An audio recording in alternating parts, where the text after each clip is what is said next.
नमस्कार दोस्तों, आपके साथ हूं रहमान सैफी। और जैसा कि आज आप मेरे फ्रेम पर देख रहे हैं कि सैकड़ों नहीं हजारों की संख्या में डीबीसी कर्मचारी जो दिल्ली के अंदर काम करते हैं, आज वो सिविक सेंटर के बाहर प्रदर्शन पर बैठ गए हैं। और ये हड़ताल का आज दूसरा दिन है। मैं लगातार कर्मचारियों के साथ जुड़ा हुआ हूं और ये बताने की कोशिश कर रहा हूं दिल्ली की जनता को कि दिल्ली की जो निगम की सरकार है और दिल्ली की जो मेयर है, उनकी हर धर्मी का शिकार ये डीबीसी कर्मचारी इस टाइम हो रहा है। मैं एक एक करके कर्मचारियों के पास चलूंगा और ये जानने की कोशिश करूंगा ये हड़ताल व प्रदर्शन कब खत्म होगा और दिल्ली को और दिल्ली की इस नगर निगम सरकार को उनका क्या जवाब है इस प्रदर्शन के माध्यम से। सबसे पहले आपसे जानता हुआ चलूंगा, आज प्रदर्शन जो हो रहा है, हड़ताल का दूसरा दिन है, निगम की तरफ से अभी तक क्या संदेश आया है हड़ताल को खत्म करने के? निगम तो लगातार अपना प्रयास जारी रखता है कि हड़ताल ना हो, और हम भी यही चाहते हैं कि हड़ताल ना हो, क्योंकि हड़ताल एक अंतिम विकल्प होता है और वो भी तब आता है जबकि सारे रास्ते बंद हो जाते हैं। आप सोचिए, मीटिंग करने के लिए 8-8 बार लेटर लगा के टाइम मांगा जाए, उस वक्त मीटिंग नहीं ली जाती। आप सोचिए, 28 सालों से लगातार प्रयास रहता है, कुछ नहीं होता। बहुत सारी ऐसी चीजें, उनका अपना अभी तक मेन मुद्दा और मुख्य मांगे क्या है? देखिए, मेन जो उसका बॉटम लाइन है वो यही है कि 9 मार्च को एक खुद कमिश्नर साहब के मतलब उनके अप्रूवल के द्वारा एक डिसीजन लिया गया, एक ऑफिस ऑर्डर क्रिएट किया गया कि भाई इन सभी जो डीबीसी कर्मचारी है, एग्जाइटिंग वैकेंट पोस्ट जो भी है, उसके ऊपर इन्हें फेज मैनर के थ्रू लाके उनको पक्का कर दिया जाए, या कम से कम वो पोस्ट ही दे दी जाए, एक नाम MTS PH। वो भी एग्री थे, सब एग्री थे। लेकिन लगातार 9 मार्च 2022 और आज आप देख लीजिए क्या हुआ। मतलब लगातार चुप है, 1 महीना, 2 महीना, 3 महीने, 4 महीने, मतलब एक निगम की सरकार उन पर ध्यान नहीं देना चाहती या डीबीसी कर्मचारी का अस्तित्व नहीं है निगम के लिए? अस्तित्व, देखिए अस्तित्व तो शुरू से ही है। एक बात मैं आपको बताना चाहूंगा, बहुत छोटी सी बात है कि जो डीबीसी जो सरकार ने जो डीबीसी की भर्ती की है ना, वो किसी के कहने से नहीं की। एक कमीशन ने रिपोर्ट पेश की थी कोर्ट को, हाई कोर्ट को। हाई कोर्ट ने इंटरव्यू करके कहा, स्पेशल कहा कि भाई इन्हें यहाँ भर्ती करो। इससे ज्यादा ऑथेंटिक भर्ती हो नहीं सकती सर। और जिस समय हम भर्ती हुए ना सर, उस समय दिल्ली का अपना DSSB बोर्ड भी नहीं था। जी हाँ, 96 में भर्ती हुई, 97 में DSSB बोर्ड का गठन किया गया। आज जो ये आपको आपके पद की मांग करनी पड़ रही है निगम से, इसका क्या मुख्य कारण है? सर, इसका मुख्य कारण केवल ये है कि अपने ही पास किए ऑर्डर को ये कहते हैं इसे जाने दो, हम कुछ और करेंगे आपके लिए। इट मींस इनकी हट धर्मिता ये है कि भाई जो हो सकता है, जो सीधे साधा, जो एज पर द रूल है, जो सब कुछ है, जो आपके हाथ में है, आप वो देंगे नहीं। आप कह रहे हैं वहां जाएंगे, वहां से कुछ खरीद के लाएंगे और आपको टॉफी देंगे, तो ठीक नहीं है ना सर। जो आप दे सकते हो, जो एज पर द रूल है, सब कुछ ओके है सर। ये चाहे तो आज कर सकते हैं। यहाँ पे कुछ और भी कर्मचारी हैं, उनसे भी बात करते चलूंगा, दोबारा आपके पास आऊंगा। आप एक महिला हैं और काफी सारी महिलाएं भी मुझे इस प्रदर्शन में नजर आ रही हैं। किस नजर से देख रहे हैं निगम, क्योंकि निगम की जो मेयर है वो भी एक महिला है, आप क्या सोच रही हैं? क्या आपको बुलाएंगे, आपसे बात करेंगे, मांगे पूरी करेंगे?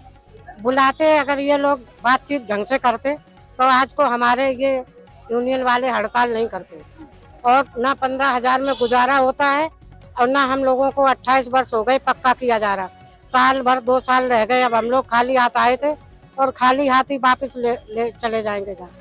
अब हमारे साथ निगम क्या सोच रही है? सौतेला आप एक महिला हैं और जब अब आप रिटायरमेंट आप बता रही हैं, 2 साल 3 साल जो भी रह गए, जब रिटायरमेंट होके घर पहुंचेंगे, जब बच्चे और पति और ये घर वाले, बाकी घर वाले जवाब पूछेंगे कि इतने साल निगम की नौकरी की, तो क्या जवाब देंगे उनको? खाली हाथ आए थे और खाली हाथ चले गए, जैसे भर्ती हुए थे वैसे ही चले जाएंगे।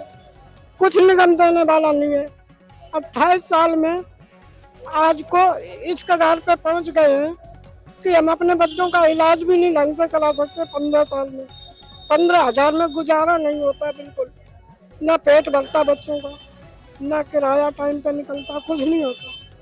दोस्तों यहाँ पर देखिए, देखने वाली बात यह है कि ये वो दिल की तड़प है जो निगम ने इस पूरे, मैं डीबीसी कर्मचारी नहीं बोलूंगा, इस डीबीसी कर्मचारी परिवार को दी है। ये वो आंसू हैं जो आज इतने सालों की नौकरी करने के बाद इस निगम की ओर से इन सभी, और ये एक कर्मचारी के आंसू नहीं है, ये तमाम दिल्ली के जो 3500-3600 कर्मचारी है ना, जो सड़कों पर काम कर रहे हैं, मोहल्लों में जाके काम कर रहे हैं, घरों में जाके साफ सफाई का ध्यान रख रहे हैं, मलेरिया डेंगू बीमारियों से लड़ रहे हैं, ये उसके आंसू हैं। आपसे भी ये बात पूछता हुआ चलूंगा, हड़ताल की तरफ से निगम अभी क्या सोच रहा है? हड़ताल आप खत्म करोगे या नहीं करोगे? अगर निगम हमारा काम कर देगा तो हम हड़ताल पे उठ के चले जाएंगे, लेकिन निगम करना नहीं चाहता है कुछ भी हमारे लिए। करना नहीं चाहता या हो नहीं रहा उससे? वो करना नहीं चाहता, अगर चाहे तो सब कुछ कर सकते हैं, लेकिन वो करना नहीं चाहते हैं। ये सारे निकम्मे नाकार बैठे हुए हैं सब। ये हमसे सिर्फ काम लेना। लेकिन दिल्ली के कमिश्नर तो बोलते हैं ज्ञानेश भारती जी, मैं कर्मचारियों के साथ हूँ, उनका हमेशा साथ दिया और साथ दूंगा। नहीं है, कभी हमारे साथ नहीं है, कभी उन्होंने बात नहीं की, हमें टाइम तक नहीं देते बात करने का, और हम जाते हैं तो हम वापस लौटा देते हैं, हमें मीठी गोली देते हैं, चले जाइए हम 10 दिन या 15 दिन में कर देंगे, लेकिन कुछ भी नहीं करते। इन्होंने खुद ही लिखा हुआ दिया था, लेकिन 1.5 साल हो गया आज तक इन्होंने उस पर कुछ बात भी नहीं करते हैं, और वो कहते हैं कि हमें ये ऑर्डर वापस कर दो, हम आपको दूसरा देंगे, कुछ दूसरा लिख करके देंगे, लेकिन हम ऐसा नहीं जाएंगे। जो मीठी गोली की सवाल बार बार उठ रहा है, क्या कर्मचारी इस प्रदर्शन के बाद में उसी मीठी गोली को खा के यहाँ से उठ जाएगा या इस बार अपना हक लेके जाएगा? रहमान भाई, सबसे पहले तो मैं आपका धन्यवाद करता हूं, आपके चैनल का बहुत बहुत धन्यवाद जो कर्मचारी की आवाज को बुलंद किया, तो मैं आपका दिल से धन्यवाद करता हूं। रहमान भाई, बिल्कुल मैं आपके माध्यम से आला अधिकारियों को ये बिल्कुल चेतावनी देना चाहता हूं कि 28 साल में जो आपने जुल्म किया है वो इस कर्मचारी ने हंसकर अपने जो सीने पर सहा है, दिल्ली की जनता की और आपकी सेवा की है, लेकिन अब ये कर्मचारी बिल्कुल भी आपके ना बातों में आने वाला है और ना आपकी बातों पर विश्वास करने वाला है। विश्वास करेगा तो वो सिर्फ काम के ऊपर विश्वास करेगा। तीनों कमिश्नर साहब, तीनों कंपटेंट अथॉरिटी जब दिल्ली 3 भागों में बटी हुई थी, तीनों कमिश्नर साहब ने जो मीटिंग करके बोला कि इनका हक दिया जाए। पिछली मीटिंग में ज्ञान भारती जी स्वयं उसमें मौजूद थे, हमारे सूर्यन साहब की अध्यक्षता में मीटिंग हुई। 9 मार्च 2022 को जो ऑर्डर निकला, अपने ऑर्डर को इम्प्लीमेंट करने को लिए तैयार नहीं है। ये सिर्फ हिटलर गिरी, एक तानाशाही शासन का रवैया, ये कर्मचारी को देना नहीं चाहते, ऐसा नहीं है, वो सिर्फ उनकी मंशा नहीं है देने की, वो कर्मचारी को देना नहीं चाहते। ये कर्मचारी 2-4 दिन गिड़गिड़ा के भाग जाएगा, रो पीट के फिर क्या करेगा, उसे तो यही मरना है। ऐसे जिस तरह से कर्मचारी को निष्कासित करने का जो अभी डरावा निगम ने दिखाया है, क्या डीबीसी का ये कर्मचारी जो दिल्ली के 3600-3500 कर्मचारी हैं, क्या उस डरावे से डरेंगे आज?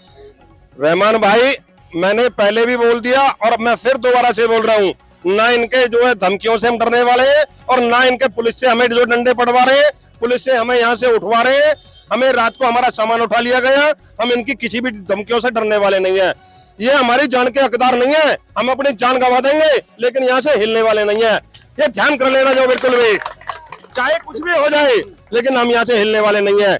नौकरी इनकी है, आज हटा दो, हम कहते हैं हटा के तो दिखाओ, हटा के तो दिखाओ ये नौकरी। हाई कोर्ट ने भी इनसे कहा था, हाई कोर्ट में इन्होंने जो है ये कबूल किया था कि हाँ हमें इनकी जरूरत है, और लिख के दे के आए थे उस समय के हमारे एमएचओ साहब, और आज ये कहते हैं कि ये लोग काम नहीं करते, ये लोग ये नहीं करते।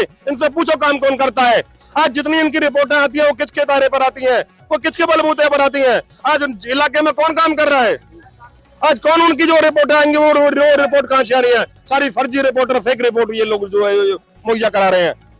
मैं आपसे भी एक सवाल लेते चलूंगा, पहले नाम बता दीजिए आप। मैं संजय कुमार। संजय भाई, एक सवाल बहुत जरूरी है जो आपसे भी जानना बड़ा जरूरी है, वो ये है जिस तरह से डीबीसी कर्मचारी आज यहाँ हड़ताल पर प्रदर्शन में बैठा हुआ है, और हमारे संज्ञान में एक बात आई है कि निगम की सरकार दूसरे डिपार्टमेंट है वहां से कर्मचारी बुलाकर आपका काम करवा रही है, क्या वो सही कर रही है या वो काम करवाने में कामयाब हो पाएगी? नहीं, देखिए, मैं सबसे पहले तो आपके माध्यम से एक बात कहना चाहूँगा, दिल्ली की जनता के साथ हम हैं, क्योंकि हमारा परिवार भी दिल्ली में रहता है सर। और मैं आपको बताना चाहूँगा, जितने यहाँ बैठे हैं ना सर, हम सब उस बीट के ना परिवार की तरह रखते हैं। हमारे पास डेली 25-30 मैंने मोहल्लों में पता करा सर 25-30 फोन डेली आ रहे हैं कि संजय भाई इस मोहल्ले में या इस घर में ऐसी दिक्कत है, क्या करना चाहिए। आप उन्हें मैसेज भेज रहे हैं, मैं दिखा भी सकता हूँ कि देखिए ये डूज और डोंट डूज, आप ये करें और ये ना करें। और बोलता हूँ अपने ऑफिस से फोन करके, भैया इनको दवाई कराओ, वहाँ ये कराओ, क्योंकि हमें दिल्ली की जनता का ख्याल है सर।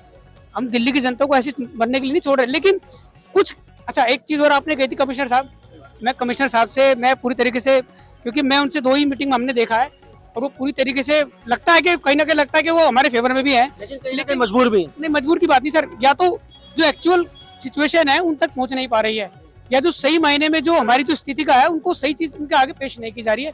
हालांकि अभी देखते हैं क्या है, हमारी यही है। यहाँ पर सिविक सेंटर के गेट पर कई हजार कर्मचारी मुझे दिखाई दे रहे हैं, क्या कमिश्नर साहब को नजर नहीं आ रहा? सर ये तो मैं कुछ नहीं बता पाऊंगा, लेकिन मैं एक उम्मीद से आया हूँ कि कमिश्नर साहब इस समस्या का हल करेंगे और 100% होगा। और आपके माध्यम से मैं उनसे विनती करता हूँ कि हम इस दिल्ली को मतलब पूरी तरीके से इस जल जनित बीमारी से बचाने के लिए अभी उठ के चल देंगे। कृपया आप थोड़ी देर के लिए हमारी तरफ देखिए, और हम चाहते हैं कि वो आए, क्योंकि मुझे विश्वास है कि शायद उनके आने से समस्या ठीक हो जाएगी। दिल्ली की मेयर, दिल्ली नगर निगम की नई मेयर, मुख्यमंत्री अरविंद केजरीवाल की नियुक्त की हुई नई मेयर साहिबा शैली ओबराय जी ये भी कह रही है साथ में कि डीबीसी कर्मचारी आज जो सड़क पर है ये भाजपा के षड्यंत्र द्वारा है, भाजपा से मिल गया है, ये भाजपा करवा रही है प्रदर्शन? नहीं, ये तो सबसे बिल्कुल में एक झूठ है जी कि कोई करवा रहा है सर। आपने इनके आंसू देखे सर? इनके आंसू कोई निकलवा देगा?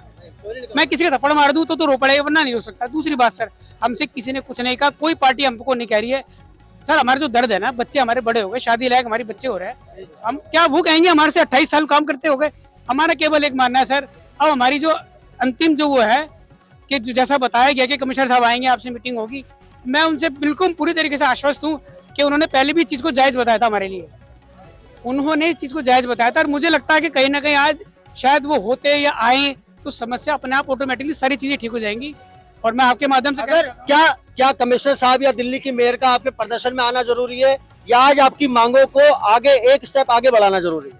नहीं, देखिए हम अपनी मांगों से नहीं बढ़ रहे, हमारा केवल ये मानना है कि दिल्ली की जनता को बचाए। और उस दिल्ली की मेरे कहने का मतलब ये है, अगर वो आ गए, उन्होंने आपकी मांग पूरी नहीं करी, तो फायदा है क्या उनके आने? नहीं, उससे क्या फायदा होगा सर? बताइए किसका फायदा होगा? आप बताएं किसका फायदा होगा? आप नए आदमी लगा दिए, मतलब आज मतलब हम पुराने हैं ना, बाजी लोग हमसे भी आई कार्ड मांग लेते हैं, जबकि वो हमें जानते हैं। ठीक है, क्योंकि आजकल का माहौल ऐसा है। आज हमारे मेन ये मोटिव यही है सर, 9 मार्च का ऑर्डर आप उसको इम्प्लीमेंट करो सर, हम चल देंगे, उठ के उसी वक्त चल देंगे। और ये विश्वास दिलाते हैं सर, आज आपके माध्यम से बता रहा हूँ कि पूरी दिल्ली की जनता के साथ हम पूरी हमदर्दी रखते हैं। हमारे हर कर्मचारी के फोन पे कनेक्टेड है, लोगों के फोन आते हैं कि भैया क्या करे, और हम उन्हें वहीं से गाइड कर रहे हैं। हम उन्हें सर IEC जो होती है ना, हम यहीं से बता रहे हैं कि ऐसा है तो ऐसा करो, ऐसा है तो ऐसा करो। ये तो एक भ्रम फैलाया जा रहा है कि हमने छोड़ दिया, हमने नहीं छोड़ा सर। छोड़ा तो आपने हमें है सर।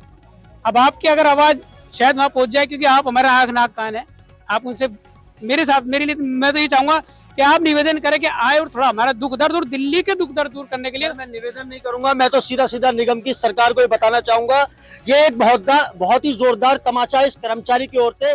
आप कितनी तरह के इस पे इल्जाम लगा रहे हैं, इस पे एलिगेशन लगा रहे हैं कि कर्मचारियों की वजह से दिल्ली जो है प्रकोप का शिकार हो रही है, ये हो रहा है वो। आपने सुना, संजय भाई ने भी बताया, एक मुख्य पद पर है और DBC कर्मचारी है, इलाके में काम भी करते हैं। जितने भी कर्मचारी आप मेरे पीछे देख रहे हैं, खड़े हुए बैठे हुए इलाकों में काम करते हैं, सबके फोन अपने अपने इलाकों से कनेक्ट है। वो देखिए बता भी रहे हैं कि किस तरह से बीमारी का इलाज दूसरे कर्मचारी वहां पर करें। तो दिल्ली की मेयर साहिबा को ये देखना चाहिए, सोचना चाहिए, समझना चाहिए कि ये कर्मचारी उन्हीं के कर्मचारी है, किसी और डिपार्टमेंट के कर्मचारी नहीं है, या किसी और देश की, ये किसी और देश की जनता नहीं है, ये इसी भारतवर्ष और इसी दिल्ली की जनता है और DBC कर्मचारी के रूप में काम कर रही है। इसकी परेशानी को उनको खत्म करना चाहिए। तो दोस्तों बने रहिए हमारे साथ, मिलते हैं आपसे अगली खबर में। जब तक के लिए जय हिंद, जय भारत, जय संविधान।